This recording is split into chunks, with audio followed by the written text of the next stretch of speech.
I just love swimming. Well, it all started when my children started swimming and they swam out of this centre, and it just ignited my love for it. And I came down on pool and I helped out coaching. And then I thought, can I do this for a career?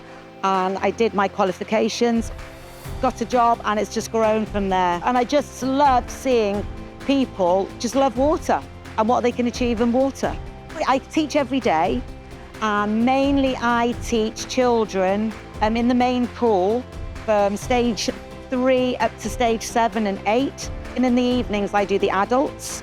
And in the afternoons, I teach the little babies, 3-year-olds. Part of my passion for swimming is seeing someone you teach from 3 years old go right up to 18 years old and go through the pathway of swimming. It is hard work, but just the pleasure you get from seeing people accomplish things. You know, with the adults as well, you know, it doesn't matter what age you are, when they can actually swim a little bit to swim a lot, the rewards are outstanding. And you make such good friends with not only the children, but the parents and the adults that you teach. You just become part of a family. That's what I really believe. I think we are part of a family.